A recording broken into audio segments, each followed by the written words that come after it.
Hey there, everyone. Here we are again, Ingrid, Susan, and John. We just want to come here and remind you all of what we stand for. So one of the big items in our platform is no more high density. Do you all agree with that? 100%. Oh, no, I didn't. That's why we're here.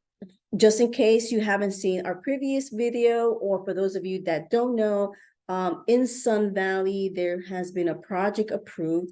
It's going to have 312 apartment units, 94 townhomes, 135 dependent living apartment units, 1 hotel, and 4 retail parcels on 62 acres.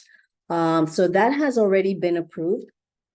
And it was approved by Councilman Todd Barber, who is running for re-election and is letting you know that he is against high density. Well, how convenient that he is all of a sudden for low density once he's up for re-election.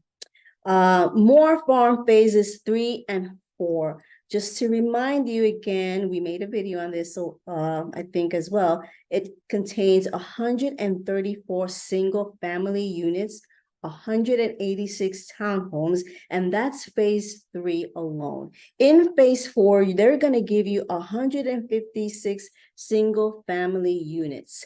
I don't know about you, but Indian Trail can do without all these units. Unfortunately, these have already been approved. We can't do anything about them, but going forward, if we are on the town council, we are definitely going to have to, at this moment, say no to anything that comes our way. What do you guys have to add? Yeah, we can't, look how many cars that's gonna add to the already heavy traffic we got in Indian Trail. I mean, you're talking over 1,000 more cars. Easily. Easy. Yeah, because it's gonna be at least 2 cars per unit, per house. I mean, how many people live in a house or apartment where there's at least 2 people and each one of them got a car? The last town council meeting, I know some of us were there. The officer mentioned that their calls are up. He's asking for 10 more deputies. What does that mean? Well, do you think maybe it's that crime's going up? Have you guys seen this article? There were 6 arrested, and some of the charges, and this is Monroe and Indian Trail. Some of the charges include possession of a weapon of mass destruction. This is Indian Trail. This is in Cornerstone. Well, this is Monroe, but right down the street from the schools, within 1,000 feet of Shiloh Elementary. Trafficking cocaine, possession of intent to sell or deliver cocaine, manufacturing, selling controlled substances, more weapons of mass destruction. I mean, how bad is it going to get before we stop with letting all these people into our community? More people, more crime.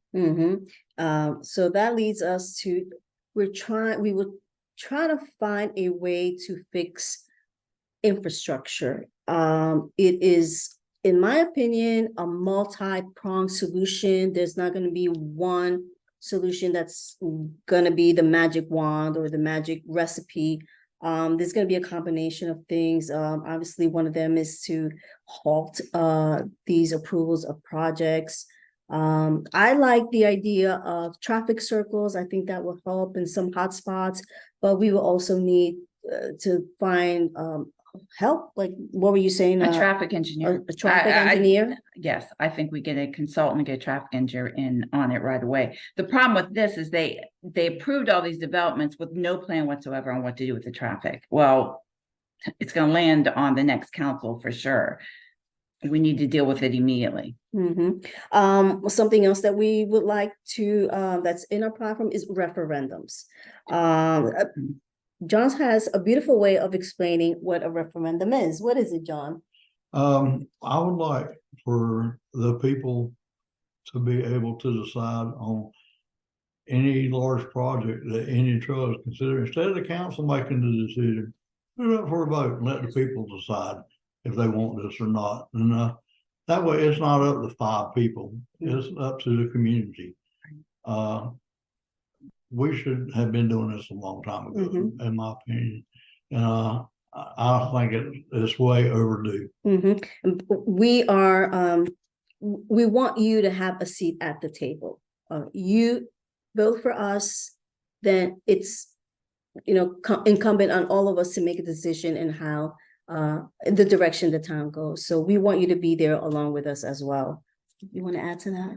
Oh, well, I would personally like to be able to, as council members, go to the community, the HOA meetings. I mean, why can't, we should be, or they should be at them to answer questions, see what their concerns are, bring it back to the council. If you can't zoom in or you're not watching, we can be in the community and find out what the needs are.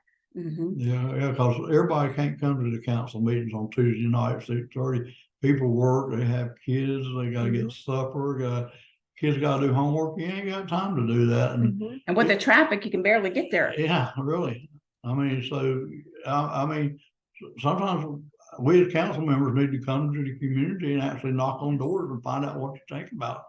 Because we know you ain't gonna have time to do it, Mhm. a lot of times. And right now, I don't see anybody doing that. And it's our job to come to you, to make ourselves available to you and to let you know we're here for you. So that's something that if we get voted on town council, we look forward to doing that.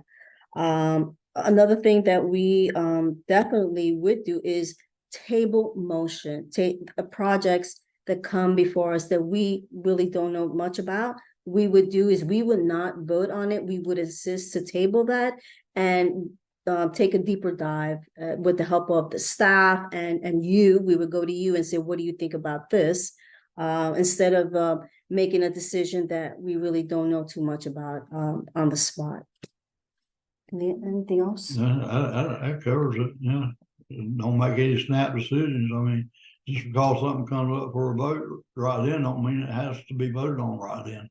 Mhm. You can take your time and find out more about it and how it's gonna impact people before you pass something that's gonna impact people negatively. Right. Mhm.